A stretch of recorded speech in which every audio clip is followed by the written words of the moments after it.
And many Christians, some of you are watching me right now, you are mad. You're getting angry. You're getting worked up because I am saying that I don't believe in a white Jesus with blue eyes. No, you cannot say that. You are denying Jesus. Why did you allow the white people to make a white idol and you never complained? Now I'm saying it, you are getting angry. Why are you angry? You are not angry with me. You are angry with yourself. That you have been lied to for a long time. And for the first time, you meet information on your face, and it's causing lots of what we call here psychological misunderstanding, cognitive dissonance in more professional psychological language. It's your own conflict in your own mind with your own belief system. Decolonize God. Number two, decolonize humanity. We cannot be taken only as Africans who don't have a soul. We are Africans. We are Al-Kebalam. We are Bantu. And for this reason, when they tell us that you are slaves, you are less than nothing. Africans are animals. Africans are this. Africans are this. This dehumanizes us. And if we are to use the Bible as a text, it says we are created in the image of God. And if therefore we are animals, then God is an animal also. If we are stupid, then God is stupid also. And if we are less than human, then God is also less than human. Because what we say, we are in the image of the one who created us. Then we look like the one who has created us. And he who insults me, insults the one who has created me and has made me to be what I am. Therefore, an African must also have permission to identify with a God that looks like him. Yes, Buddhas in China, they can talk to their own Buddha. And the white people can create their own Messiah also, that blue-eyed boy, and hang them around. That's for them. Yes. So what's wrong if he's an African? And if it does not matter whether Jesus is black or white, then can we please have a Chinese one? Can we please have an Indian God also? Because it does not matter. Then all of a sudden, no, we cannot make him anything except white. Then you are giving white people an unnecessary privilege to terrorize the rest of us with their white concept of superiority, which translates itself into politics. We shall conclude there. And thirdly, we need to decolonize and deconstruct the Messiah, the whole picture of Jesus. If you have a Jesus in your house, a white picture of a Jesus in your house, please burn it. That's a demon that is in your house. If you have a book that has a white picture of a white Jesus on it, please burn that book. Those are white demons. If you have a small little cross on your neck that is hanging with a white Jesus on it, that small little blue-eyed boy, burn it. That is a demon you are carrying in yourself. And we cannot as black people be calling on white demons to oppress us and evoking them, calling these white spirits to come and have superiority over us. The true God of the Bible was not a white man. Madagascar is 100 and something, 200 kilometers away from Africa. It's part of Africa. Yet North Africa, which is Israel, is separated by the Suez Canal and is not part of Africa. And this canal was dug a few days ago. Are you okay in your head? We are on the same platonic stone, Africa and Middle East. And God created a garden east of Eden. Therefore, Africa is Eden. We need to decolonize this Jesus story and throw away a white Jesus with his idols. I don't believe in a white movie star from Hollywood who is supposed to have come around and saved me from my sins. How can a white boy with blue eyes die for Africans when they cannot even share land with us? Show me one white man who has died for a black man. Show me one white man. 25 million people dead in the sea on their way to America for slavery. 15 million people dead in Congo. 25 plus 15, 40 million plus people dead. And all their blood means nothing except the blood of a white boy. If you are going to do theology, do it correctly. Do it correctly. And give me an option. If I want to believe in a white Jesus, I'll believe in a white Jesus. If I want to believe in a black Jesus, I'll believe in a black Jesus. But if you want to be true to the biblical text, then be honest as theologians. And I'm embarrassed to be sitting here as a theologian together with some of my theological friends who have gone to school to study. And when we come out of school to study, we actually continue to promote the wrong theology and push it in front of our own people. We have become the colonizers ourselves, Uncle Toms, who are sitting on the conscience of our people. which is wrong. Which is wrong. How do you sleep at night? Taking money from widows and orphans.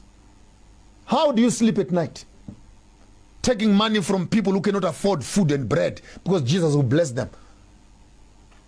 For the past 15 years, they've been giving their offerings to you and their lives have not changed. What is the problem?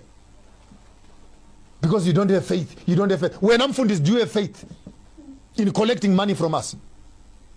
So we need to understand and deconstruct the whole picture and ideology of this white Messiah. And as long as we worship a white Messiah, my submission to you is that we are not worshiping the truth of the text. This is an academic exercise we're doing here. If you want to be true to the text, please, I bought a can of Coke. Can I drink the Coke? Can I drink the Coke? Don't tell me just drink as long as you are drinking. I said I want Coke. Therefore, remove the unnecessary iconography. And when you get more academic and you study the Kemetic religion to find that issues of the Trinity, the Mother and Son, all these things are actually way found in Kemet before even the Bible was written. And the Kemetic history is older than the Bible. Then I leave to you who are academicians. Since Jesus grew up in Egypt, when he came back to teach them after 12 years, from which school was he coming from and who had taught him? That's for you who are more advanced in your spaces of study to know how to do a comparative study between the biblical text and Kemetic text and see the similarities and authenticate which one is older than the other. Then position your theology correctly. That's what life is all about.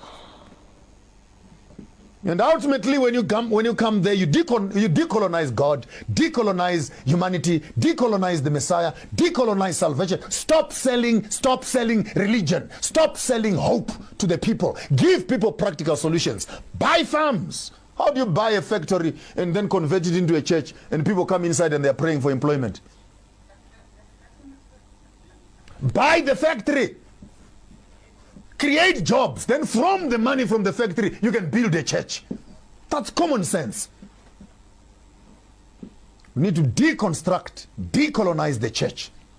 And we stop being centers of embarrassment, centers of shame, centers of debauchery, centers of mischief, centers of licentiousness, centers of witchcraft, centers of perjury, and centers of corruption in the name of religion.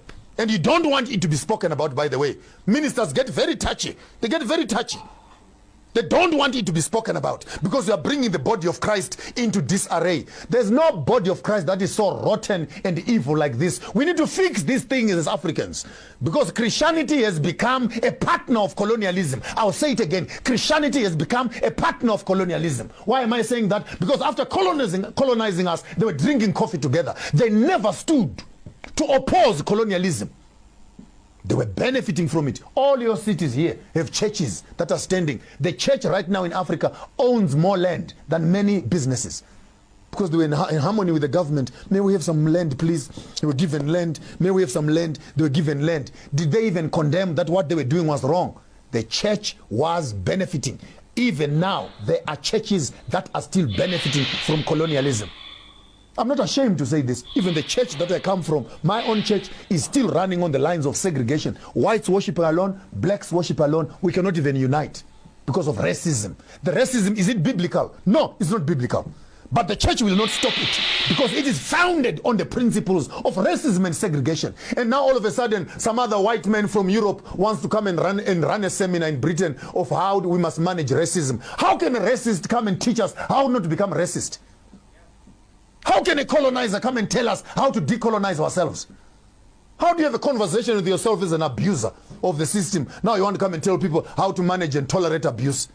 How can you be so narcissistic as an organization that you become so insensitive to the needs of the people that it is a conversation by yourself? You colonize the black people. You abuse the black people. You come around a few days later. You want to help the black people to tolerate and manage the colonialism that you gave to them. Are you okay in your head? When you finish abusing a person, when a person is abused, the most horrible thing you can do after raping someone is, oh, let me help you to clean up. Please, leave me alone. You've done what you wanted to do. Can you just get away from here? Let me find love and comfort from people that care for me, and I'll clean up my wounds. And when I am finally clean, and I come back to you and I want to deal with you. You did what you wanted to do and you walked away. When I come back and I do to you what I want to do, you don't have the right of telling me what to do and what not to do. This is where colonialism and politics fail to understand. The colonialist came here. The oppressor came here. They took land, raped the women, destroyed the infrastructure, destroyed our culture and everything else. Then they give you a democratic system with a constitution to help you to manage how to repair yourselves. We cannot tolerate that. You have done what you want to do as Europeans. Step aside. Allow us as black people to decide what we want to do with you. You can't be an abuser and be a judge of the same abuse again. Does this make sense, good people? Maybe I'm losing my mind, people. Help me here. Does it make sense? I'm a recovering, abused child of Christianity. I'm recovering from the white nonsense.